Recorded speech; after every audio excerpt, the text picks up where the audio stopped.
कि क्या आपके अंदर में खतरा लेने की ताकत है? लड़ेगा कोई नहीं इससे, लेकिन जो ब्लिंक करेगा पहले वो हार जाएगा।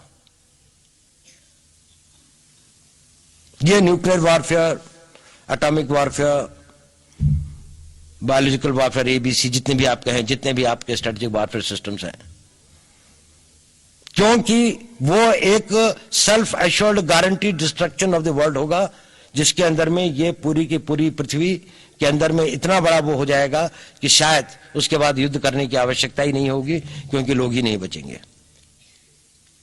लेकिन उसकी ब्लैकमेलिंग पावर बहुत ज्यादा है, और इस ब्लैकमेलिंग पावर में वही लोग विजयी होंगे जो ये कहेंगे हम अपने राष्ट्र के लिए, उसके लिए सब कुछ लुटाने के लिए तैयार हैं। होता है न्यूक्लियर वॉर तो होने दो। पाकिस्तान ये सोचता है कि उसमें ये विल पावर है कि वो कहेगा कि अगर हमारे को, हम सेल्फ डिस्ट्रक्शन मोड में हैं, हम तो हैं ही फिदाइन, तो हमारा पूरा देश फिदाइन हो जाएगा, हम तो न्यूक्लियर वार के लिए तैयार हैं। अगर इंडिया कन्वेंशनल वार या इससे बाहर की हमारे को रिटेलिएट करता है, अगर हिंदुस्तान ये मन बना ले कि ये भी एक ब्लफ है, पाकिस्तान किसी भी न्यूक्लियर वॉर में के बाद पाकिस्तान राष्ट्र नहीं रहेगा, भारत फिर भी रहेगा। अगर कुछ नुकसान हुआ भी तो जितने बचेंगे वो फिर भी इतने काफी होंगे कि दुनिया के ऊपर में अपनी उसको ले जा सकते हैं। एक बार दिल बनाने की बात है। नेपोलियन कहा करता था, आफ्टर मी द डेल्यूज, लड़ाई चाहे तलवार की हो चाहे न्यूक्लियर की, आपके हिसाब से एक ही मरता है, एक आदमी अपनी जिंदगी एक लेकर आता है। इतिहास दुनिया की सबसे बड़ी अदालत है, इससे बड़ी अदालत कोई नहीं है।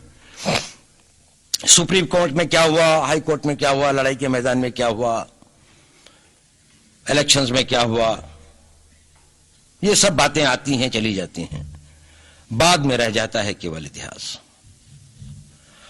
और इतिहास का निर्णय हमेशा उसके पक्ष में गया है जो शक्तिशाली था। इसने कभी उसका साथ नहीं दिया जो न्याय के साथ था, जो सही था। अगर ऐसा होता तो दिल्ली में बाबर रोड होती है, बाबर रोड है लेकिन राणा सांगा रोड नहीं है, क्योंकि बाबर आया, विजयी हुआ, राणा सांगा हार गया। भारत की हिंदूशाही किंगडम अफगानिस्तान से होती सिकुड़ती सिकुड़ती सिकुड़ती यहां तक नहीं आ जाती। हमने किसी पर आक्रमण नहीं किया, हमने किसी के जीवन मूल्यों को नष्ट नहीं किया, हमने किसी के धर्म ग्रंथों को और धर्म स्थानों को नष्ट नहीं किया। शायद हम न्याय संगत थे, शायद सत्य भी हमारे पक्ष में था, लेकिन शक्ति हमारे साथ नहीं थी। इसलिए इतिहास ने हमें उसकी सजा दी। इतिहास ने हमेशा उनको सजा दी जिन्होंने विचारों को कर्म से और न्याय को शक्ति से अधिक महत्व दिया। अब मैं ये नहीं कह रहा हूं कि उसको उसकी तिलांजलि कर देनी चाहिए, ये नहीं है कि न्याय का अपना महत्व नहीं है, लेकिन यदि कॉन्फ्लिक्ट ऑफ इंटरेस्ट हो तो शक्तिशाली बनना ज्यादा आवश्यक है। भारत धर्मगुरु भी तभी बनेगा जब एक शक्तिशाली भारत का निर्माण होगा। जिन लोगों ने भारत के ऊपर आक्रमण किया, भारत के ऊपर राज किया, इस प्रकार से राज किया कि राज करते वक्त, जाते वक्त अपने गुलामों से कह दिया कि तुम राज कर लो, हम तो जा रहे हैं, तो यहां पर गुलाम वंश भी बन गया। अगर हम लड़ाई के वॉरफेयर के उसूलों से देखें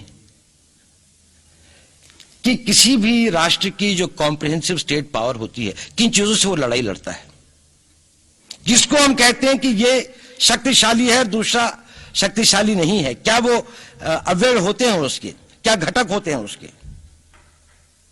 तो भारत के पास जनशक्ति, धन शक्ति, ज्ञान की शक्ति, टेक्नोलॉजी की शक्ति, और जिन लोगों ने आक्रमण किया उनकी शक्ति को अगर हम ये देखें तो शायद 1 और 1000 का अनुपात भी नहीं होता। लेकिन उसके बाद भी हम वो नहीं कर पाए। और ये प्रश्न भी किसी ने पूछा, उस पर मैं आऊंगा बाद में। निवेदिता जी ने उसका बहुत अधिक उत्तर दिया, बहुत अच्छा उत्तर दिया था कि क्या कारण है, किसके कारण भी हम लोग इस लड़ाई में इतिहास ने हमारा साथ या हमारे पक्ष में न्याय नहीं दिया। क्या कारण है कि कश्मीर में हम लड़ रहे हैं, जिन्होंने हमारे ऊपर आक्रमण हो रहा है, हमारे ऊपर बाहर से लोग आकर वायलेशन हमारे बॉर्डर का करते हैं, इन्फिल्ट्रेटर्स हमारे यहां आते हैं, जबकि पूरा का पूरा कश्मीर भारत का भाग है, अभिन्न भाग है। कानून के अनुसार वहां के राजा ने यह हस्ताक्षर किए, हमें दिया।